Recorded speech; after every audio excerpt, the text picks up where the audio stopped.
CJ, after, I think BYU was leading by 13 or say with 7 minutes left. You guys really buckled down defensively, made a run, had opportunities to maybe tie or take the lead.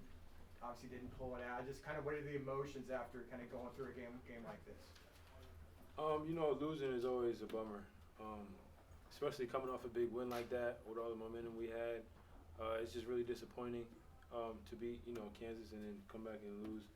But, our coaches been doing a good job telling us, this is a good team, which they are, and they came out ready to play. And like you said, we had a lot of chances. We was down 16 against Kansas and came back from that. So, I feel like that's why the game was so close at the end. We didn't give up. So, but it is a bummer to lose, of course. Why the struggles offensively tonight, shooting just 29%? I don't know. That's why defense is so important because sometimes you just have games like that, So I can't really comment too much on why. That's something that when we watch film, we'll, dissect that problem. But as of right now, we just need to pass the ball a little more. We only had about 6 assists this game, I think. So that's pretty much what it is. You guys shot 29%, but we're down by 1 with under a minute left in the game. You guys stayed competitive the whole game. Yep. What does that show about your defense? We got a lot of long, athletic guys. We're a big team this year, so that's something that we knew going into the game was our defense was going to mess them up. In practice, we've been running them off the line. We know their gameplay. The coaches did a really good job with the scouting report. So it's just about honing in on defense and our size and athleticism. Is there anything from tonight's game that you could look back on positively? Of course, like you said, we was down 1 point, shooting 29%. That says a lot about our defense, and defense wins games.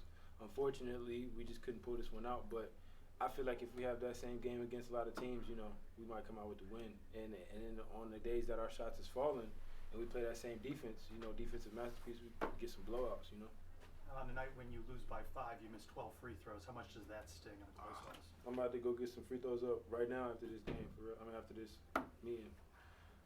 It's just disappointing because, they free buckets. And at the end of the game, when you look at how many you miss versus what the score is, it's definitely disappointing. Your free throw struggles, the team's free throw struggles particularly came in the first half, going 5 for 13 then. You guys did improve to 16 of 20 in the second half. What would you say the difference was for you guys between the first half and the second half when it came to getting on the line? Just naturally, like the beginning of the game, sometimes you just got to see the bucket going a little bit. Maybe guys just saw it go in, and then towards the end of the game, they just had their feel going.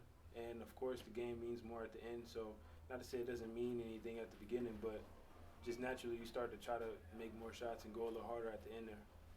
You guys had great environment here for the crowd the past 2 games, but you guys are going on the road back-to-back. How is it going to be playing on the road after taking a loss in the first game to Kansas State?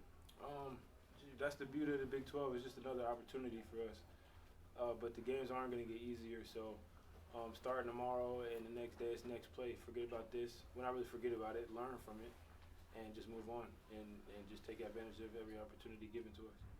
BYU's coach said he didn't really know what to expect in terms of UCF's atmosphere in the building. He thought maybe one of the maybe lower tier ones in the Big 12. He said it's the best they've experienced, and they just played a Baylor the other night. What can you say about the fans coming back out tonight and kind of the energy that they helped you when you made that run? Yeah, UCF always had a good student section, and now we're just starting to get more fans rolling in. Especially off the past game we just had. I know students wanted to come out and just repeat that. So that's why it's important that we keep winning games. Just no more losses because we want to keep the students engaged, keep the fans engaged so that they can keep popping out because they're a big reason why we win sometimes. Just a couple of games now into this Big 12 schedule, but what have you learned about this league so far? It's physical. Basketball is just a physical sport, but they're not calling calls that you normally would get in other conferences. But I mean, me personally, I'm pretty equipped for that because I played in the Pac-12 at Oregon, and they're pretty similar as far as that. But yeah, it's just real physical. So it's important in practice that you don't really cry about calls because in the game you're not gonna get them anyway. All good? Thank you guys. Thank you.